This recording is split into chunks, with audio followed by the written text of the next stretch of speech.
Indian express के journalist reporter Devendra Pandey ने कल जब इंडिया वर्सेस इंग्लैंड मैच खेला जा रहा था, मैच के बीच में उन्होंने कल जो खबर ब्रेक की, और पिछले कुछ टाइम में आपको याद होगा देवेंद्र पांडे ने इंडिया वर्सेस ऑस्ट्रेलिया सीरीज के बीच में भी, और जब भी पिछले कुछ टाइम में जब से रोहित शर्मा और विराट कोहली के रिटायरमेंट की बातें हो रही, कैप्टनसी से स्टेप डाउन की बात हो रही है, सूर्य कुमार यादव की कैप्टनसी के बारे में भी उन्होंने खबर ब्रेक की थी। और इससे रिलेटेड, इंडियन क्रिकेट से रिलेटेड पिछले कुछ टाइम में उन्होंने काफी बड़ी खबरें उन्होंने ब्रेक की है। मैं ये तो नहीं कहूंगा कि 10 में से 10 उनकी रिपोर्टें और जो भी उनकी खबरें वो जो ब्रेक करते हैं वो सही होती है, लेकिन 10 में से 7 से 8 मरतबा उन्होंने जो इंडियन क्रिकेट से रिलेटेड, बीसीसीआई से रिलेटेड जो खबरें उन्होंने पिछले कुछ टाइम में ब्रेक किए, उसमें मोस्ट ऑफ द जो उनकी स्टोरीज थी वो सही साबित हुई। कल जब उन्होंने इंडिया वर्सेस इंग्लैंड मैच के बीच में, सेकंड ओडीआई के बीच में, जब उन्होंने ये खबर ब्रेक की कि रोहित शर्मा का 2027 वर्ल्ड कप के लिए जो जाने का जो उनका सपना है, कई मरतबा रोहित शर्मा अपने इंटरव्यूज में कह चुके हैं कि 2027 का वर्ल्ड कप में खेलना चाहता हूं,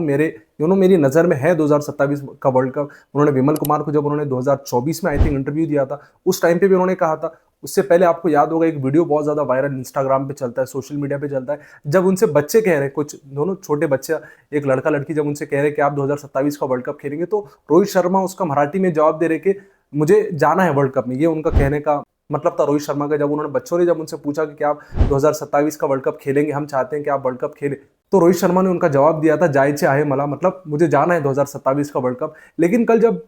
इंडिया वर्सेस इंग्लैंड मैच के बीच में जब देवेंद्र पांडे ने जब ये खबर ब्रेक की कि रोहित शर्मा का 2027 वर्ल्ड कप का खेलने का जो सपना है वो शायद टूट सकता है, और जो सिलेक्शन कमेटी है, जो हमारा कोचिंग स्टाफ है, जो हमारा थिंक टैंक है इंडियन क्रिकेट का, बीसीसीआई का, और जो बीसीसीआई के जो टॉप ऑफिशियल्स है, वो ये चाहते हैं कि रोहित शर्मा का ये जो इस सीरीज का, इंडिया वर्सेस इंग्लैंड सीरीज का जो लास्ट मैच लंदन में खेला जाएगा, लॉर्ड्स में खेला जाएगा, वो रोहित शर्मा का आखिरी मैच हो, और यशस्वी जायसवाल को साल 1.5 साल अभी वर्ल्ड कप के लिए, क्योंकि 17-18 महीने बचे, 17-18 महीने हम यशस्वी जायसवाल को देना चाहते हैं, और रोहित शर्मा को हम चाहते हैं कि वो हमारे वर्ल्ड कप के प्लान्स में नहीं है। उनका ये कहना है कि रोहित शर्मा सिलेक्शन कमेटी के प्लान में नहीं है। लास्ट मैच जो लंदन में लॉर्ड्स में खेला जाएगा वो आपका आखिरी मैच होगा। ये मैसेज उन तक कन्वे कर दिया गया है। देखिए, इसमें 2-3 बातें। इस सीरीज से पहले उनसे पूछा गया कि रोहित शर्मा और विराट कोहली के बारे में, शुभमन गिल ने जब प्रेस कॉन्फ्रेंस की, जब उन्होंने उनसे पूछा गया विराट कोहली और रोहित शर्मा के बारे में, तो उन्होंने कहा कि ये जो दोनों प्लेयर्स है, विराट कोहली और रोहित शर्मा, हमारी टीम के इंटीग्रल पार्ट है, हमारी टीम के एक इंपॉर्टेंट पार्ट है 2027 वर्ल्ड कप के लिए। और उससे पहले भी देखिए, मेरा इसमें ये कहना है कि अगर से आपको 2027 का वर्ल्ड कप रोहित शर्मा को खिलाना ही नहीं था, तो फिर आपने 2025 चैंपियन ट्रॉफी के बाद जब उनसे कैप्टनसी ली गई, उसके बाद आपने क्यों उनसे कहा कि जब भी सिलेक्शन कमेटी से, अजीत अगरकर से, गौतम गंभीर से सवाल होता था क्या रोहित शर्मा वर्ल्ड कप खेलेंगे, तो ये जवाब क्यों दिया जाता था कि उनकी फिटनेस के ऊपर चीज़ें डिपेंड करेंगी, उनकी परफॉर्मेंस के ऊपर चीज़ें डिपेंड करेगी। और परफॉर्मेंस ऐसा नहीं कि बहुत ज़्यादा वर्स्ट है, और मैं ये भी नहीं कहूँगा कि बहुत ज़्यादा बेस्ट परफॉर्मेंस है, लेकिन ऐसी परफॉर्मेंस नहीं है कि आप आगे के लिए उन्हें कैरी नहीं करें, या आगे के जो प्लान्स है उसके लिए आप उन्हें देखें ना। उतनी बुरी परफॉर्मेंसेस नहीं थी। अगर से आप अफगानिस्तान के खिलाफ सीरीज देखेंगे, तो पहले मैच में तो कप्तान साहब ने, शुभमन गिल साहब ने उन्हें रन आउट करवा दिया। उसके बाद के दो मैचेस थे, एक में उन्होंने 70 रन समथिंग स्कोर किए, दूसरे मैच में उन्होंने 30-40 रन समथिंग स्कोर किए। तो ऐसा नहीं कि बहुत वर्स्ट परफॉर्मेंसेस थी हालांकि ये जो इंडिया वर्सेस इंग्लैंड के शुरू के 2 मैचेस हुए, उसमें शायद हमें उनका रोहित शर्मा की जो झलक है, जो रोहित शर्मा के निक पे जो पिछले कुछ टाइम से वनडे क्रिकेट वो खेल रहे हैं, जिस टेम्पो के साथ, जिस टेम्पलेट के साथ, कि स्टार्टिंग में आके एक टेम्पलेट सेट करना है, एक टेम्पो सेट करना है, और इंडिया को एक अच्छी एग्रेसिव शुरुआत देनी है। पिछले कुछ टाइम से हम ये चीज़ मिसिंग देख रहे हैं, लेकिन ऐसा नहीं इनकी परफॉर्मेंस है, इतनी कोई वर्स्ट परफॉर्मेंस नहीं है कि आप 2027 वर्ल्ड कप के लिए उन्हें कैरी ही नहीं करे। मेरा उसमें ये कहना है, बहुत सारे लोगों के फैंस के इसमें इमोशन जुड़ जाते हैं कि रोहित शर्मा रिटायर हो जाएंगे, लाखों करोड़ों रोहित शर्मा के फैंस है। इसमें 2-3 बातें इंपॉर्टेंट है। हमें as a Rohit Sharma fan, मैं भी रोहित शर्मा की बैटिंग को पसंद करता हूँ। मैं भी चाहता हूँ कि 2023 वर्ल्ड कप का जो उनका अनफुलफिल्ड ड्रीम है, अनफुलफिल्ड जो उनका बिजनेस है, वो कंप्लीट करे, और 2027 वर्ल्ड कप में इंडिया के लिए परफॉर्म करे। और उनकी जो ख्वाहिश है, अब एज कैप्टन तो वो जीत नहीं सकते, लेकिन एज प्लेयर इंडिया को वर्ल्ड कप जीता, ये मैं भी चाहता हूँ। लेकिन कुछ चीज़ें हैं जो हमें as a Rohit Sharma fan जो है, वो माइंडसेट को हमें साइड में रखे चीज़ों को देखना होगा, इन चीज़ों को समझना होगा कि 2027 का वर्ल्ड कप आने तक रोहित शर्मा 40 साल से ज़्यादा की उनकी उम्र हो जाएगी, 17-18 महीने अभी भी बाकी है। तो जो सिलेक्शन कमेटी, जो इंडिया के टॉप ऑफिशियल से, जो थिंक टैंक है, वो जो सोच रहा है कि रोहित शर्मा से शायद हमें मूव ऑन होना चाहिए, मैं ये नहीं कहूँगा कि वो बहुत सही है, और मैं ये भी नहीं कहूँगा कि कंप्लीटली गलत है। लेकिन अगर से हम एक सेंस वाली बात अगर से हम करेंगे, लॉजिक वाली बात करेंगे, तो सिलेक्शन कमेटी का वो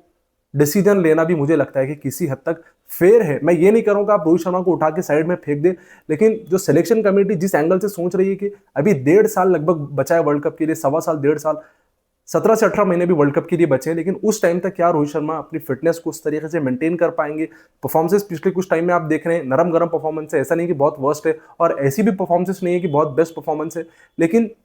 27 वर्ल्ड कप को इतना टाइम बचा है, उस टाइम तक रोहित शर्मा को कैरी करना और यशस्वी जायसवाल को लगातार बेंच पे बिठा के रखना भी मुझे लगता है मुश्किल डिसीजन है, लेकिन मुझे लगता है कि इसको बेहतर तरीके से हैंडल किया जा सकता है। बेहतर तरीके देखो, जिस तरीके से हैंडल किया जाता था कि रोहित शर्मा को आप अभी और कहते कि अभी वर्ल्ड कप के लिए 1.5 साल बचा है, आगे आने वाली सीरीज में हम आपकी परफॉर्मेंसेस को देखेंगे, क्योंकि हमें यशस्वी जायसवाल को भी एक ठीक ठाक विंडो, एक ठीक ठाक मौके हमें देना है। जब हम अगर से वर्ल्ड कप उन्हें खिला रहे हैं तो उससे पहले उनके पास एक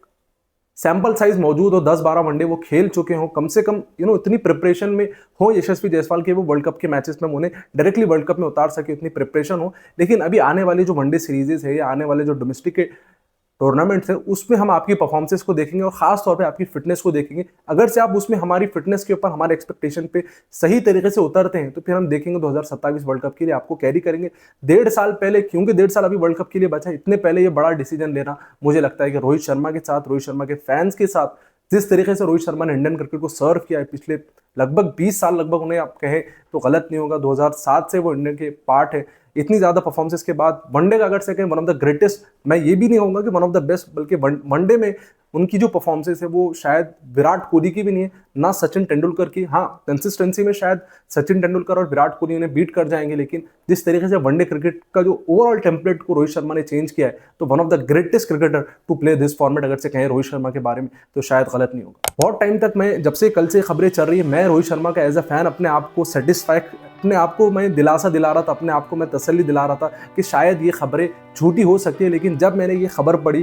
कि 2000 मतलब जो परसों जो मैच खेला जाएगा, संडे को जो मैच खेला जाएगा, उसमें रोहित शर्मा के जो माता पिता है, रोहित शर्मा के जो माँ बाप है, शायद वो मैच देखने के लिए ग्राउंड में आ सकते हैं, तो जब मैंने लिटरली वो जब खबर पढ़ी तो मुझे 100% कन्फर्म हो गया और बहुत ज़्यादा दिल के अंदर as a Rohit Sharma fan, जिस तरीके से उन्होंने इंडिया को वर्ल्ड कप जितवाया, जिस तरीके से प्लेयर उनके आसपास रहते हुए ड्रेसिंग रूम में, जिस तरीके से उनके आसपास रहते हुए प्लेयर जिस तरीके से कंफर्टेबल महसूस करते हैं, जिस तरीके से जेल होना पसंद करते हैं रोहित शर्मा के साथ, तो मुझे बहुत ज़्यादा तकलीफ है कि रोहित शर्मा के माता पिता उस वर्ल्ड कप परसों जो मैच खेला जाएगा वो देखने के लिए आ रहे हैं। तो ये चीज़ कंफर्म करती है कि शायद रोहित शर्मा हमें संडे के दिन लास्ट मर्तबा इंडियन जर्सी में देखने को मिल सकते हैं।